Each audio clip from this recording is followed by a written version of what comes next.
So I wanted to build on like, you became a jeweler. Yes. So build on you becoming a jeweler Okay. and manufacturing jewelry and the Okay. flags. Okay. Now Walter 5X, Muranza, Walter 5X. I mean, Balarsha Bartolomé Muranza. He was the jeweler for the nation. He was doing all the jewelry before he was arrested. And after he came out, he was going to hook me up with the jewelry. Okay, it was him. Okay, he was doing Islamic jewelry, Hebrew jewelry, everything.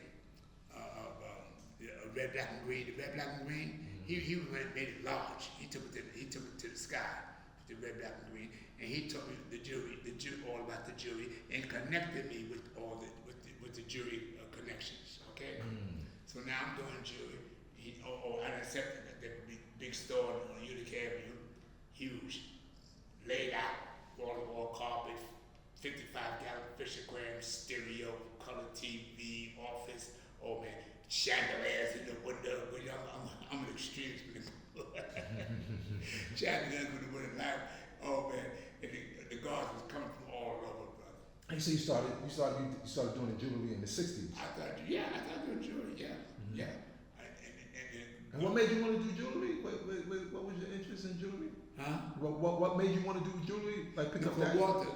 So Walter was the one that sparked you. He could help me with it. Okay. Because he had all the contacts. Okay. You see, he had all the contacts. Even with Delancey Street, all the coats, all the leather coats, the suits, the blinds, them blinds that them $150 blinds and sweater and all that. Right. He could connect with all that stuff. And then what happened? Then the guards came down. I forgot who it was. Because all these guards that at that time, like Father Bashan, Reality, Kusar, Rajab, the minister, Rahim, all them guards, they know because they was all coming. Infinite Al-Jamal, him, Father Divine, all them guards was coming. So they said, no, Chester, you doing everybody else's flag, emblem, why don't you do ours? So then Universal Shamgar came, okay? And he said, wow, but he's doing an excellent job here. He said, how would you like to do the flag? I said, the flag? He said, yeah. Oh, so Shamgar came to you personally? I know Universal Shamgar. Universal Shamgar because from Fort Greene. I used to live about my children was raised in Fort Greene, so all the guards down there they knew my children, right? And he gave me a flag. He said, "Can you do this?" I said, well, "I can try. I can see." So anyway, I did it, but it must have been about 5. Every time I did a load, they found 4 with the flag. The moon is the tip, over the moon, the tip over the 7 too skinny or the 7 too fat or whatever. I went through all that. You went through all that with the guards. Was it the guards or was it Shamgar himself that was saying that? No, not Shamgar, the guards. The guards. The guards. The different days, they come from different numbers. Right. They always find 4 with the flag. But when I gave them, when I said, okay, go and take a flag, it was okay once you gave it to them. But anyway, so finally, I kept doing it. I must have been about 5 different pattern molds. And then the last one, I did one patch was good. It was a Kusar, I think Wise Allah from Best Stuy, they came down. They said, well, you gotta make a contribution, you gotta have the flag, da. I gave Kusar 500 flags. You just gave it to him? Yeah. I said, I'm making a contribution. 500. He circulated. He spread it. I put the word out. Kusar got 500 flags. So all them guards flocked to Kusar. So he had to do the right thing by them, right? And then I started making the flag. It wasn't no problem. Then I had to come to the parliament and teach on economics. I'm trying to show them, say, listen, the flag is only going for $3. I said, the $3, understand the dollars. So I said, all you guys come together and make a contribution of the $3, put it together, then whatever worst enemy was Colleen. Because he was in charge of the school at that time. And he would say, man, when you our flag this and that and the other, you ain't us and all that. He put me through a thing. Yeah, see, now that's all I asked you because there's word that said that you were selling fake flags. Yeah, they used it as an excuse because they wanted it for nothing. But like I told them, I don't care where you go to have your flag manufactured, you got to make a contribution. And then the reason why they built a relationship with Eagle because they got some, I don't know what guards, but some guards got flags from Eagle and on consignment and they never paid them the balance. You know what I'm trying to say? But I didn't get into all that. You follow what I'm saying? I was in position to do the flag and then all the guards, see, you got guards that was on me. No, said we need our flag. We want our flag. So I was working with those guards. He had some guards that wanted control or gonna find fault to keep the flags from being done. You know what I'm trying to say? And that one, see, so I just kept on doing it. I said, because I understood the flag attracts the babies to the 120. So the baby comes to 120, so if he don't have the understanding of the flag, I mean, teach him. That's what the father said, teach the babies. Teach the baby. But you have different levels of understanding. See, I'm a businessman. They don't understand.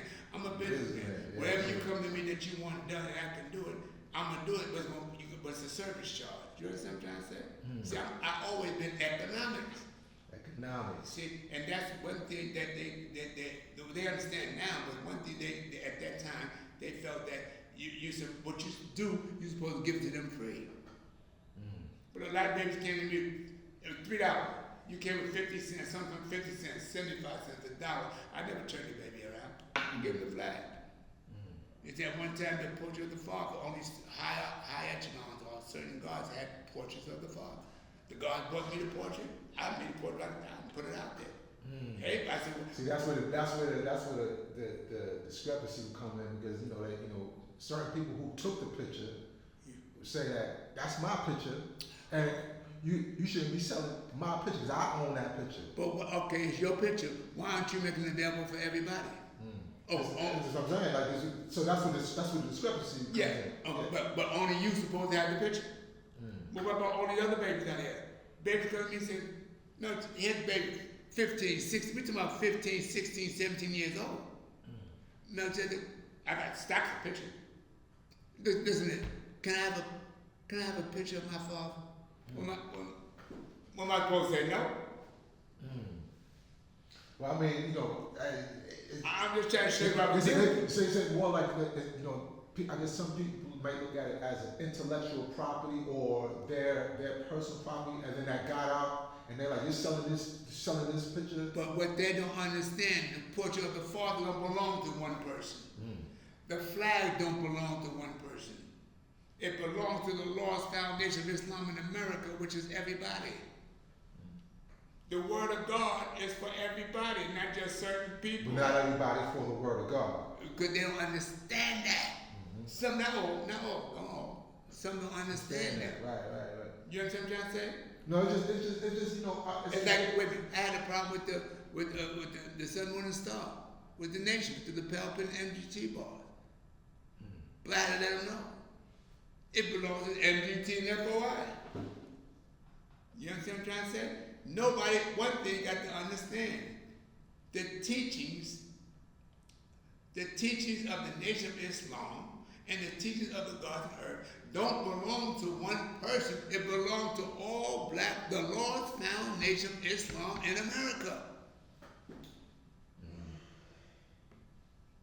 Yeah, see, some people have like different I agree with you. Different understandings of that. I agree with you, but because they're not dealing with the reality. Supreme lessons from Master W.D. Farag Muhammad, he gave to his servant, the most honorable Elijah Muhammad, for the lost foundation of Islam in America.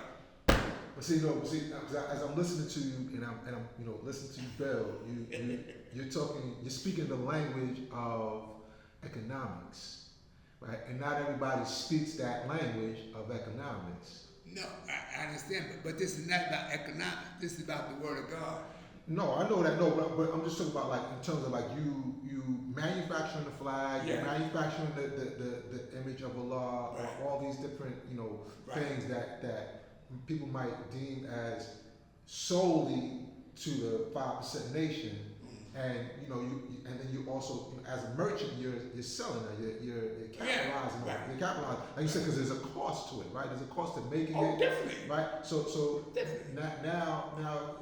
there's another understanding of like, well, we don't sell this, or we don't do it like this, Yeah. right? Like, so you might be selling the lessons this way, but the way that I may give it up, or the way that I was walked through it is that you're gonna walk with me, and I give it to you that way, as opposed to me buying it from somewhere. Okay.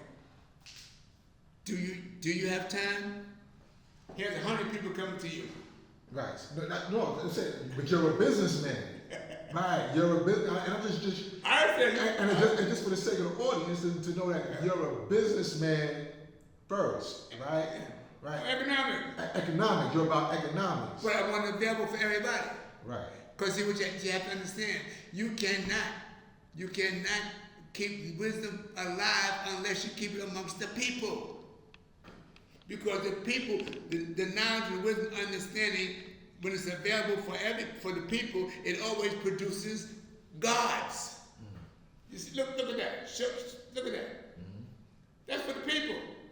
Well, how they gonna know about it if you don't make it available for them? Now, look at the gods today. The gods today is economics. When you're gonna show and prove, you see they got everything. No, and there's a lot of there are those who frown upon that. You know what I'm saying? Like, and there's actually like there's a brother who came to the show and prove, two brothers that I know, good brothers. You know what I'm saying? That came to the show and prove, and saw somebody charging them $5 for some water. They decided every year they gonna give it out for free, and every year since they come out their pockets, and they do it themselves. Right. And that's their service to the their contribution. Right. Right. Because they want to say, yeah, you're not going to just bless up off the nation, because you're going to come like, somebody want to sell $5. That's ridiculous. That is ridiculous. So sometimes the economics and the idea of commerce and the merchants idea, it gets a little out of hand sometimes. Right. It's a little too extreme. So that's what it comes down to. Like that's where the discrepancy, because not everybody speaks that language that you're talking about. Right. Now, look at the guards today. They're doing an excellent job. They got the flag all over the place. Caps, hoodies, sweatshirts, t-shirts, sweatshirts, hoodies, even the warm-up suits. Excellent, professional. Okay. Now, every time you see a guard with that on, all over the place, that's attracting the 85 to the knowledge, right, to the wisdom. You understand? Because now they have the understanding now of economics. When you want to build something, do something constructive, you understand what I'm trying to say? You have to have what you call a fundraiser. You need funds. No. Reality. Economics is very, very key to building a nation. It's just that how it's done is that, and that's how, our brothers are working that out. And you know how it's done? Promote your nation. Promote your nation. Look at the messenger. For America, I'll say that's right. Come on. Message of the Black Man, Supreme Wisdom, Lessons, all them books, publications, all those are used as a fundraiser to do what? Build an economical program for everybody. Look at the bean pie. You know what you mean, the bean pie? Yeah, I know the bean pie. You know all over the country? The navy bean itself. Yeah. The navy bean itself. Okay, when you want a bean pie, do you pay a service charge or you get it free? Of course you get it. It's a service charge. See the reality? No, I know what you're saying. I'm just saying, I'm speaking about the language that people, like I said, you're speaking the language of economics. Okay. But not everybody speaks that language of economics. I agree with you. Yeah. I agree with you. Okay, take the FOI uniform. FOI uniform, I think I paid about $400, $500. FOI uniform. You understand what I'm trying to say? Everything is economics. The world is economics. Right. you want a car, right? An automobile. When you go down to the car dealer, you gonna pay for the car with bean pies or cash money?